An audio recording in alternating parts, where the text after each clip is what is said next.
법무부 장관을 더한다는 건 의미가 없지 않습니까? 오. 총리는 못해요. 예. 내년 4월에 국회의원 선거에서 국민의힘이 다수당이 되지 않는 이상 한동훈 총리는 불가능합니다. 그럼 국회에 동의가 있어야 되는 거니까. 그렇죠. 법무부 장관도 제가 더 이상 할 수 없죠. 그러면 총선밖에 없다고 보시는 법무부 거예요? 장관도 탄핵할지 말지 지금 고민하고 있는 건데요.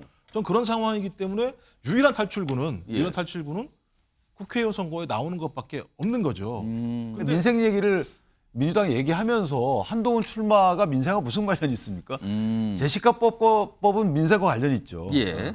국민의 안전과 관련된 예. 거기 때문에 그럼 제시카법이 어떤 것이 더 보완돼야 되고 이런 법의 내용이 낮고 이런 거에 대한 구체적인 콘텐츠 관련해서 질의가 오가야 되는 것인데 아니 제시카법을 만드는 이유가 한동훈 장관의 총선 출마를 위한 것이다. 이런 발상이 어떻게 나오죠?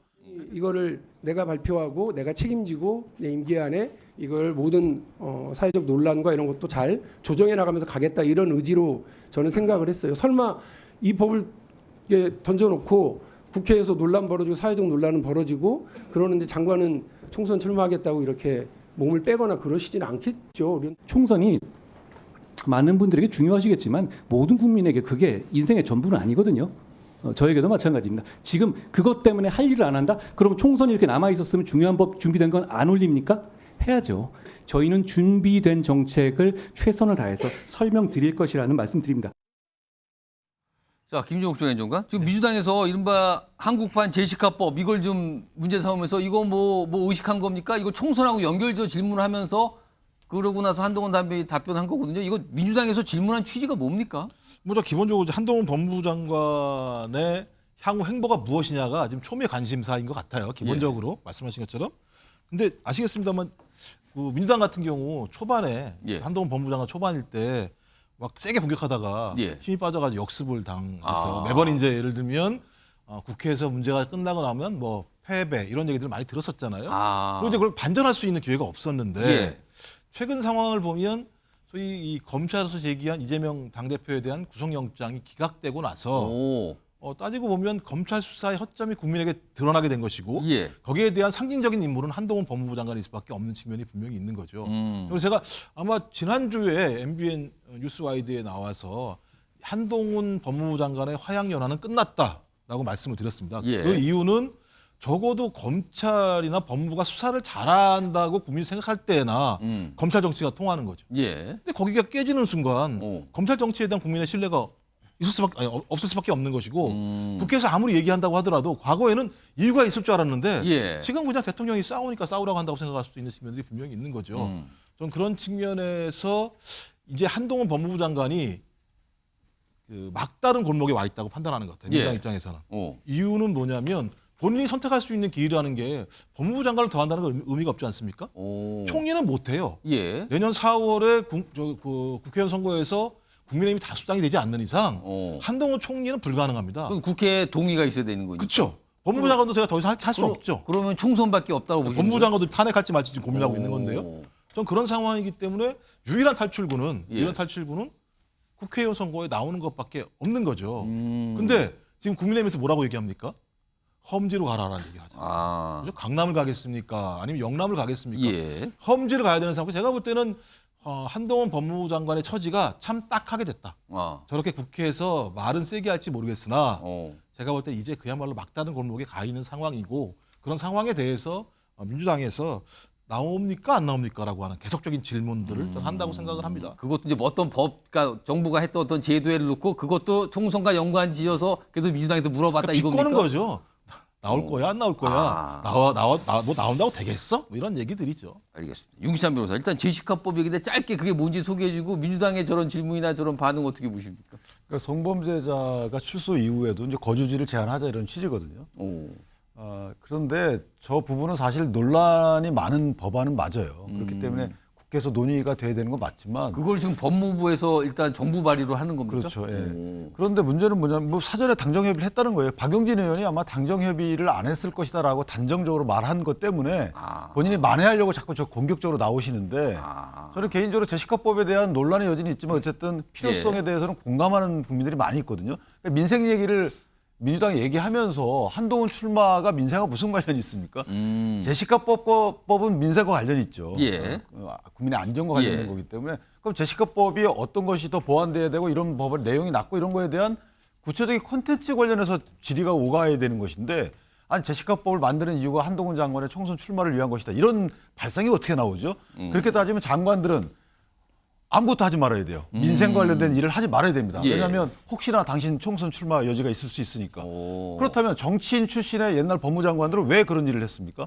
그 정치인 출신의 법무장관이었던 추미애, 박범계 이런 분들은 그럼 정부 입법 하나도 안 하셨나요? 아니 그러니까 이게 도대체 말이 안 되는 맥락을 연결시켜서 박용진 그러니까 의원 뭐만 답지 않은 하면 총선 이렇게 연결된다 그러니까요. 이거죠 지금. 그리고 또 하나는 아니 법무장관하고 영장기각하고 무슨 상관이 있습니까? 아. 대검찰청장한테 그런 예를 따지는 건 이해가 되지만 법무장관이 무슨 수사권지를 해가지고 영장 치라고 한 것도 아니고 법무장관하고 영장 기각하고 무슨 사유가 있으며 또는 야당 대표가 영장 기각돼서 그렇게 기세등등해서 할 이유도 전혀 없는 것이고 저는 이재명 대표도 민생 말씀하시면서 저거 민생하고 무슨 상관이 있고 영장 기각과 발부가 민생하고 무슨 예. 상관이 있고 일반 국민의 영장 기각률 발부율과 데이터를 갖고 싸우는 것도 아니고 예. 정치인의 영장 기각 발부 갖고 저렇게 사사건건 또는 정치인 출마 여부 갖고 사사건건 글쎄 세비가 좀 아깝다는 생각이 드네요. 알겠습니다. 조금 말씀을 드리면 예. 여야 다 이렇게 했던 거예요. 이유가 뭐냐면 그 장관이 정치적으로 국회의원대로 출마하려고 하면 예. 자기가 가진 권한을 갖다가 이렇게 다르게 행사할 수 있다라는 판단을 할 수 있어요. 그래서 이건 우리 예를 들면 민주당만 이렇게 한 게 아니라 예. 누구나 다 당신 그런 것 때문에 이런 거 아니야라는 질문을 다 했기 때문에 왜 민주당만 그러냐고 말씀하실 필요는 없을 것 같고 세상 사람들이 예를 들어 한동훈 법무부 장관이 영장 청구랑 아무 상관이 없다고 말씀하시면 누가 믿겠습니까? 지금까지 한동훈 장관이 한 얘기가 쭉 있는데요. 알겠습니다. 아니 근데 이게 짚고 넘어가야 되는 게 분명히 체계라는 게 있어요. 예. 법무장관이라는 것은 뭐 이 검찰 행정을 총괄 하지만 행정을 예, 총괄하는 행정이죠. 것이고 엄격히 말하면 이게 행정. 수사에 대해서는 수사 지휘권이라는 형태로 하게 된단 말이에요. 그러니까 영장을 청구하세요. 옛날에 강정구 교수 같은 게 영장을 청구하지 말라 하라 이거 갖고 지금 법무장 못 벗은 일도 있잖아요. 예. 그러니까 그 수사 지휘권 형태로 발현됐을 때 그런 문제 제기를 해야 되는 것이지 아마 이럴 것이다라고 해가지고 한동훈 당신이 이거 책임져라. 아 이런 게 어디가 있어요. 알겠습니다. 이거 갑자기 또 두 분이 아주 한동훈 법무장관하고 영장이 기각된 게 무슨 관련입니까 도대체? 뭐 이걸 갖고 토론을 하실 분위기였어요. 그런데 오늘 이제 국정감사장에서 나왔던 얘기 중에 하나가 이른바 또 무슨 유튜브 채널 얘기가 나왔거든요. 그건 좀 영상으로 먼저 확인해 보겠습니다. 저는 우리 사회를 지탱하고 발전시키는 것은 선의를 가진 사람들 한 분 한 분의 행동이라고 생각합니다. 오늘 이 자리에 모인 분들처럼요. 여러분도 그런 의미에서 저희 일을 같이 해주시면 좋겠습니다.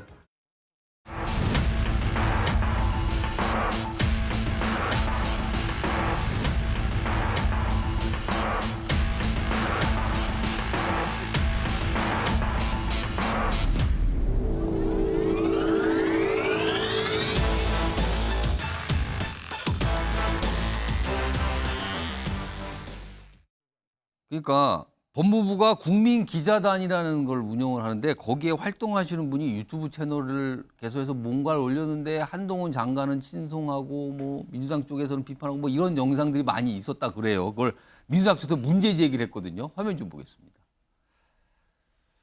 이런 거에 접해 보면 뭐 기사 내용이 뭐 이런 거에서 그러니까 더불어민주당에서 이게 국민세력과 인력으로 운영되는 뭐 법무부 국민기자단의 홍보 활동이 이게 뭡니까 막 지적하니까. 뭐 이게 사생팬입니까? 뭐 이렇게 지적을 한 거예요.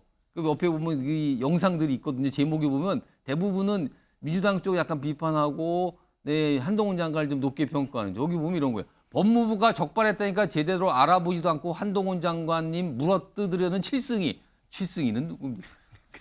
이 무슨 그리고 고작 영장 한번 기각됐다고 기세등등하는 뭐 이런 거예요 지금요. 이런 내용들의 영상이라는데 다음 화면 좀 보겠습니다. 이거에 대해서 이제 법무부 해명이 있는데 이거 기자단 참여하시는 한 분이 개인적 이 유튜브 활동을 하는 거다. 우리는 일절 그런 거 오해할 거라고 얘기 안 한다. 전혀 지원 안 하고 그리고 법무부 국민기자단이란 명칭도 사용하지 않도록 조치했다. 그래서 지금은 보니까 그 명칭이 사라졌어요. 근데 앞서서 민주당에서 문제 제기할 때는 그 명칭이 들어있는 영상 요걸 좀 문제 삼았거든요. 그렇군요 이게. 윤경호 소장님. 이거 어떻게 봐야 됩니까? 내부 통제가 안 되는 거예요. 내부 스크린. 그러니까 걸러내는 절차가 전혀 작동이 되지 않은 거예요. 왜 그럴까? 쏠림이죠. 한동훈 장관만 쳐다보고 있고 법무부 내에서 누구 하나 이런 식의 유튜브가 법무부 이름이 쓰인 뭐 국민기자단이든 뭐든 올라가서는 안 된다라고 제동을 거는 장치가 전혀 안 되는 거 하나. 또 하나는 윤석열 대통령조차 극우를 표방하는 유튜버들을 장관으로도 임명하고 무슨 공무원 뭐 인재개발원장인가 하는 예. 차관급 자리에도 임명하고 그러잖아요. 그분들이 하는 얘기들이 얼마나 이 이성적이고 합리적인 잣대로 기준으로 보면 치우쳐 있는가를 혀를 끌끌 차게 만들었는데 저렇게 개인 유튜브 활동을 하는 저런 분들도 법무부 국민기자단으로 위촉이 되고 예. 그러면서 더 이게 가속되고 그러니까 우리 사회에 지금 지나친 쏠림 현상이 저기에도 고스란히 저는 투영이 된 거다라는 생각이 들어요. 최소한 공무원이라면 내부에 저런 정도의 장치는 좀 걸러져야 그게 제대로 작동이 되는 거다. 법무부 내부에서 아마 반성 많이 했겠죠. 자, 김근익 교수님 어떻게 보셨습니까 이 상황? 저게 이제 국민기자단이라는 게 아마 여러 명의 다수의 기자단을 뭐한 구성했을 40명 거예요. 정도 네, 된다고 네. 알려졌어요. 되게 이제 관공서마다 그런 그 기자단을 많이 만듭니다. 그게 뭐냐면 이제 관공서의 이제 내용들 일하고 있는 법무부의 활동 내역들을 이제 시민들에게 많이 홍보하고 예. 또 시민들에게 직접 소통할 수 있는 이제 그런 아마 비상근 자문위원 같은 이제 기자단을 만들어서 위촉을 하는 건데요. 그 중에 한 명이 이제 개인 SNS 계정에 저를 올린 게 문제가 된 것 같은데 저도 법무부 국민기자단이라는 그 타이틀을 써서 올린 건 부적절하다고 봅니다. 그거 올려가지고 괜히 불필요한 오해를 사는 거 아니겠습니까? 그러니까 모르시는 분은 그게 법무부에서 그렇죠. 그런 건가? 법무부에서 공식적으로 낸 것으로 오해를 살 만하지 않습니까? 그래서 아마 그 유튜버 개인이 뭐 어떤 의도에서 했는지 모르겠습니다만 본인이 정치적 견해를 가지고 뭐 야당 의원들, 민주당 의원들 비판할 수는 있지만 그것을 법무부 국민기자단이라는 그 명칭으로 이야기했기 때문에 민주당의 저런 정치적 공격에 빌미를 준 것이기 때문에 그래서 법무부도 지금 기자단이라는 단어를 못 쓰게 했다는 거 못 쓰게 해서 아니겠습니까? 그게 삭제가 됐다 그래요. 저는 그래서 말씀드린 것처럼 국민기자단으로 뽑혔으면 본인이 개인적인 SNS 활동을 개인 차원에서 하든가 아니면 저렇게 하려면 기자단이라는 단어를 안 쓰는 게 맞고 또 이게 논란이 됐기 때문에 아마 그분은 제가 봤을 때는 한동훈 장관을 위해서라도 사퇴를 하는 것이 맞다고 봅니다.